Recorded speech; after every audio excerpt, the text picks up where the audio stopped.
Finalizando 2023 se informó que se diagnosticó el primer caso de la variante de enfermedad por la variante Pirola en Ciudad de México, y sería el primero que se informa en el país.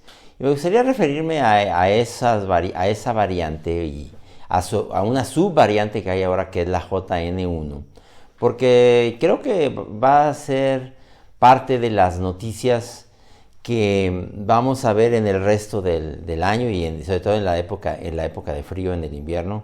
Parece que esta variante va a tomar el lugar de las demás y va a crecer de manera muy rápida. Esta es una variante que se detectó por primera vez en Israel, Dinamarca, por allí de agosto del 2023, y después ha crecido rápidamente en Estados Unidos, en el Reino Unido, donde se le ha buscado, de hecho. Algo que llamó la atención es que aunque había pocos casos, estaba en muchos lugares del mundo diferentes, lo cual hizo suponer desde un principio que era una variante que estaba creciendo con gran rapidez, o que por lo menos se había diseminado hasta un punto en que ya nadie se había dado cuenta, pero que estaba ya presente.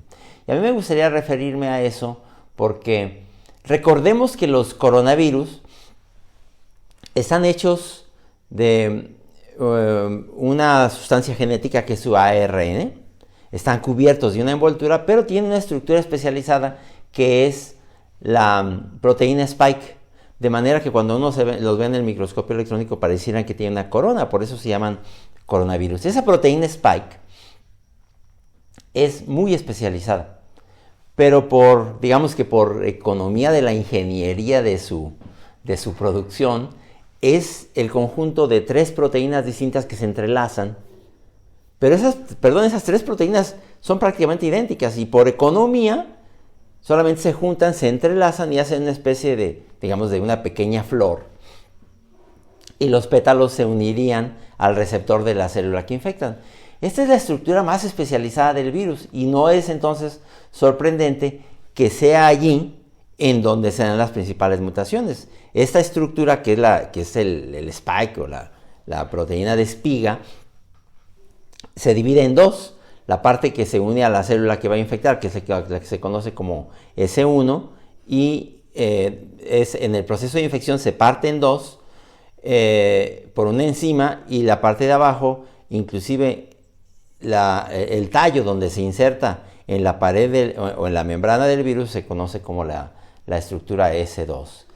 Arriba, como van a ver ustedes en la figura, tiene una región en donde se une a la célula que va a infectar, se llama RBD, y es el lugar donde se dan las principales mutaciones. Esta proteína, entonces, ¿por qué muta tanto? Porque se adapta a las distintas especies, pero además lo que pretende cuando va mutando es transmitirse cada vez mejor. Es lo que se conoce también con la eficacia de la transmisión, que se mide por un índice que se llama el R0, pero también reinfectar a los que ya infectó. Por eso es que está mutando, y particularmente de la parte superior, donde se va a unir con la célula que va a infectar. Entonces, en el tiempo, como van a ver también en una imagen, las variantes del virus, partiendo de la variante original de Wuhan, fueron sustituyéndose por las variantes alfa, recuerden, beta, gamma, delta,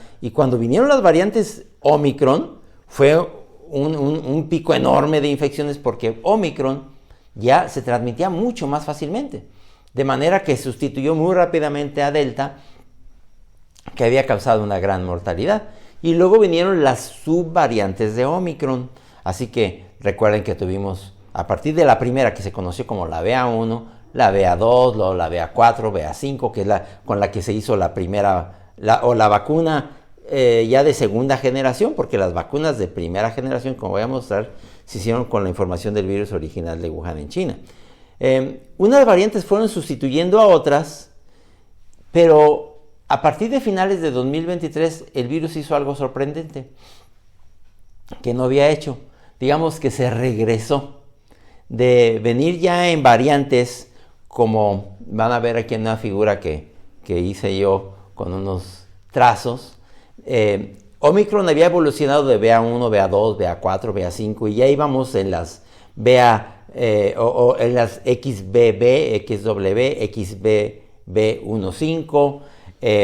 Había otras variantes que estaban dejando detrás las variantes anteriores y de repente este fin de año se regresó a la variante BA286. O sea, ese regreso no se había dado. ¿Y qué es lo que está pasando? ¿Por qué se regresó el virus? Y ese virus, el BA286, conocido ahora como pirola, tenía muchas mutaciones en esa proteína Spike. Ahora, esa variante, al parecer, se transmite con mucha más facilidad. Y no es sorprendente que esté creciendo muy rápido en el mundo. Es más, hay una subvariante ya de esa variante pirola, que es la que se va a volver famosa, que es la variante JN1. Entonces, la variante pirola original, conocida como BA286, ha dado nacimiento, digamos, a la nueva variante JN1, que al parecer es la que se transmite con mucha más facilidad. Lo sabemos ahora porque no solo se ha empezado a encontrar cada vez más, sobre todo en Europa y en Estados Unidos, sino en lugares donde los han buscado en las aguas de drenaje, en las aguas residuales. Sabemos que en las aguas residuales aparece antes de que lo veamos en la clínica. Y por su aparición en aguas residuales sabemos que en muchas áreas de los Estados Unidos está creciendo muy rápidamente. Y eso quiere decir que esta variante JN1 va a crecer rápidamente, seguramente en Norteamérica, y de ahí va a entrar casi seguramente a México y luego al resto de América Latina. Es interesante porque si ustedes ven la imagen de cómo han evolucionado las variantes en el tiempo, ven ustedes abajo en una imagen que muestra la distancia evolutiva, la vacuna original que se hizo con el virus de Wuhan en China cubría prácticamente todas las variantes originales, sobre todo contra gravedad y muerte. Hubo recuerden, una vacuna de segunda generación que se hizo con las variantes BA4, BA5, que fue una variante bivalente que hizo Pfizer y Moderna. Y la variante que está haciendo ahora Pfizer, y Moderna y Novavax en los Estados Unidos, se hace con la variante XW1.5, que se conocía como la variante Kraken. Y entonces la pregunta es también, ¿esa vacuna nueva o actualizada va a proteger contra esta variante BA286 pirola o JN1, toda vez que es una variante anterior? Y parece que sí, puesto que esta variante no parece estar causando cuadros más graves, y a eso me voy a referir en adelante. Y parece que esta vacuna de segunda generación, ya más bien vacuna de tercera generación, que es la que actualmente produce Pfizer y Moderna, parece que protege bastante bien también contra esta variante pirola. Lo sabremos mejor en el tiempo, porque ahorita lo que sabemos son estudios de ciencia básica, cómo la vacuna induce, digamos, anticuerpos protectores o actividad de células T en el laboratorio, y eso parece que va a funcionar bien, pero solamente sabremos si en el futuro esa vacuna protegió bien también contra la clínica. En un reporte que hace periódicamente, de hecho cada semana, los CDCs en los Estados Unidos, podemos ver en barras cómo han ido creciendo las subvariantes. Y ustedes van a ver en la derecha, en un pequeño cuadro en morado, cómo la variante JN1 ha ido creciendo. No pareciera ser mucho, porque si ustedes ven la última de las barras a la derecha, esa barrita morada es alrededor del 20%. Hacia diciembre 12, si mal no recuerdo, diciembre 12, era 20% ya en los Estados Unidos. Pero lo que importa es, vean, contra las semanas anteriores, el rapidísimo crecimiento que está teniendo. O sea, se está duplicando casi semana con semana.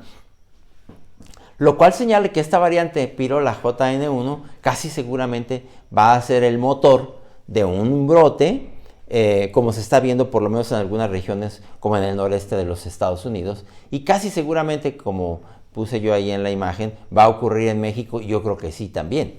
Si diagnosticamos ya un caso en México, pues casi seguramente no es el único caso que hay en México, seguramente es el único que hemos diagnosticado, pero podríamos esperar que hacia el mes de diciembre, enero, febrero, ya hacia finales de diciembre, enero, febrero, vaya creciendo cada vez más en México. ¿Qué va a significar eso? Casi seguramente va a significar un aumento de casos, una mayor cocirculación con el virus de la influenza y el virus sincicial respiratorio, que está en este momento muy activo en todo México y en buena parte de Norteamérica, ese virus sincicial respiratorio que afecta predominantemente a los niños y a la gente de edad avanzada.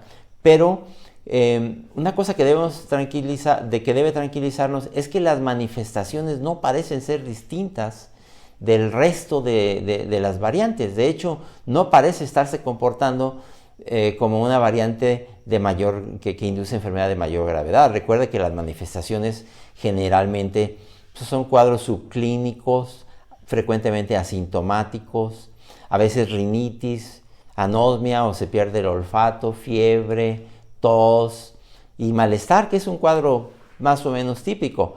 A veces hay síntomas intestinales como diarrea. El cuadro grave, y ahí voy a poner una radiografía donde se ve un cuadro grave, donde los pulmones que habitualmente se ven negros se ponen blancos, es un cuadro grave, sigue siendo una de las manifestaciones. Seguramente veremos también cuadros graves con dificultades para respirar, baja de oxigenación por la hipoxia, a la que me referiré también. Y algunos cuadros también seguramente van a llegar a terapia intensiva. También veremos el síndrome de COVID prolongado también seguramente. Entonces, lo que se proyecta es que hacia la estación 2023-2024 va a haber un incremento importante de casos de COVID hacia probablemente enero-febrero. Van a estar casi seguramente impulsados sobre todo por la variante JN1, por lo menos por las proyecciones que tenemos hasta este momento y las propias proyecciones de los CDC en los Estados Unidos, y eso va a causar enfermedades que, según se está viendo en algunas regiones de Europa y Estados Unidos, no están saturando los hospitales, no están colapsando el sistema, y en ese sentido tenemos que tener tranquilidad. Pero desde luego no alarmarnos, pero sí estar alertas de que seguramente vamos a tener un repunte de algunas enfermedades. ¿Qué es lo que tenemos que hacer nosotros? Bueno, pues nosotros tendremos que estar pendientes, sobre todo para los grupos de riesgo. Recuerden que la gente de más riesgo de complicarse son las personas mayores de 60 años de edad, la gente que tiene sobrepeso, la gente que está crónicamente enferma, sobre todo la gente con diabetes, la gente que está postrada, los hipertensos, la gente que tiene sus defensas bajas por medicamentos como los trasplantados o los que tienen cáncer o VIH, las mujeres embarazadas, el propio personal de salud, la gente con sobrepeso, particularmente los que tienen mucho sobrepeso, la gente con adicciones, todos esos tienen más alto riesgo de complicarse. En ellos pueden estar indicado dar algún tratamiento desde un principio, pero recuerden que para todos nosotros tenemos que seguir haciendo lo mismo. Cuidarnos, hacer ejercicio, estar en las mejores condiciones posibles, todavía evitar los tumultos, sobre todo en interiores. Los exteriores son seguros, ya sabemos eso. En exteriores no necesitas usar cubrebocas, pero si te vas a meter en un lugar abarrotado de personas, pues ponte un cubrebocas, sobre todo si están en el interior respirando todos el mismo aire, porque este virus, recuerden, da lo que se llama la hipoxemia feliz, y en eso no parece que JN1 vaya a ser diferente. O sea, se mete al sistema nervioso central, definitivamente. Ahí toma control del centro respiratorio, no te deja oxigenar bien y ni cuenta te das. Entonces la recomendación siempre ha sido, cómprate un oxímetro, mientras estés saturando arriba de 90-92% estás bien, no hay una situación grave. Si perteneces a alguno de los grupos de riesgo para complicarse, pues acude a consulta desde un principio para que vean si vale la pena darte algún medicamento antiviral. Y pues los principios de tratamiento siguen siendo los mismos. Inicialmente el virus está muy activo, hay que determinar en los grupos de riesgo si hay que dar algún medicamento antiviral, pero no hay que dar esteroides. Se siguen usando mucho, sobre todo la dexametasona, en esas etapas tempranas. En esos momentos hay que vigilar la oxigenación. El esteroide y el paso a hospitalización y terapia intensiva se da generalmente después del día 8 al día 10, donde ya hay una neumonía. Ya se pueden usar anticoagulantes, ventilación mecánica, qué sé yo, otros medicamentos en condiciones graves, pero eso ya generalmente después del día 8 a 10. Entonces, en conclusión, casi seguramente, por lo que estamos viendo en los Estados Unidos y en Europa, la nueva variante pirola va a crecer muy rápidamente en las semanas subsecuentes, va a tomar al menos una proporción muy importante de los casos, va a incrementar las hospitalizaciones también, es poco probable que vaya a colapsar el sistema, pero recordemos todos nosotros que hay que ponernos las vacunas que nos correspondan, los que les correspondan sus vacunas de influenza, qué sé yo, el que tenga acceso a vacunas de COVID, a su vacunación que ya va a ser anual en el futuro, pues que se la ponga, pero también sobre todo están en las mejores condiciones